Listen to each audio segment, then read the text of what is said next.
Une étude d'impact insuffisante, des projections financières lacunaires, un flou sur l'âge de départ à la retraite, sur le taux d'emploi des seniors, sur les dépenses d'assurance chômage.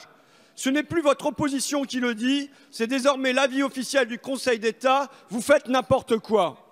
La plus haute juridiction française juge, je la cite, la situation d'autant plus regrettable que cette réforme, inédite depuis 1945, transforme pour les décennies à venir le contrat social. C'est ce contrat social qu'on joue à la roulette législative.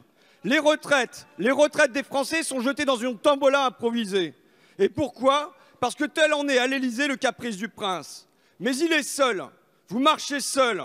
Seul contre la rue.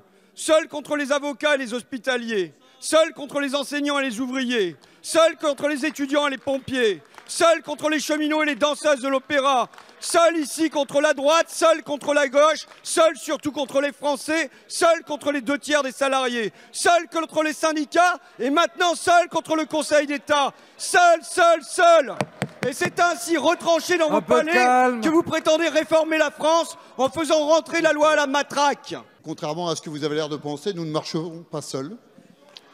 Et je crois que vous confondez le fondement de notre démocratie, sur le fond, l'engagement des candidates et des candidats à la présidence de la République avec le peuple, avec je ne sais quelle volonté d'imposer les choses. Les choix qui président à ce projet de loi sont bien connus.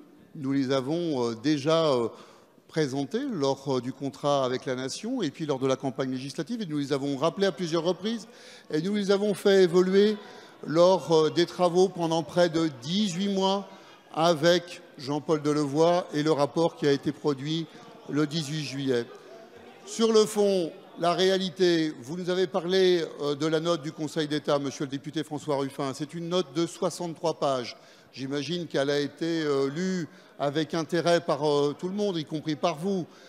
Mais vous n'en avez pas choisi d'extraire peut-être tous les éléments qui ne vous satisfaisaient pas. Le Conseil d'État a clairement indiqué que 99% des deux projets de loi organique et loi ordinaire, étaient parfaitement conformes à nos engagements internationaux et parfaitement conformes à la Constitution. Il aurait fallu le dire aussi. Après que le Conseil d'État ait souligné qu'il aurait souhaité avoir plus de temps, le gouvernement l'a entendu. Le Premier ministre a répondu tout à l'heure en précisant que nous avons tenu compte des remarques du Conseil d'État et que nous sommes extrêmement vigilants à ce que l'ensemble de la représentation nationale bénéficie d'informations avant de voter et que le sujet, d'ailleurs, n'est pas contestable puisque nous avons proposé l'étude d'impact qui fait plus de 1000 pages.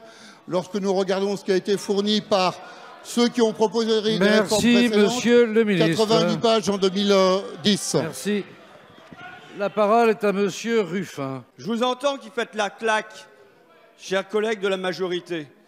Et je voudrais m'adresser à vous. Vous me demandez pourquoi le chef de l'État peut nous envoyer un machin aussi mal fichu, avec une étude d'impact truquée, avec un texte à trous, 29 ordonnances, 29.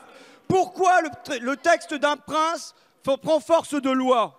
Parce que vous, les premiers, il ne vous respecte pas. Il ne met même plus les formes. Parce que vous savez que vous êtes là comme une chambre d'enregistrement des désirs du président. Que vous serez là comme des carpettes à voter n'importe quoi, les yeux fermés. Hurlez. Mais souvenez-vous, il y a 2 ans, vous promettiez d'écouter la société civile et à la place, vous la brutalisez à coups de LBD.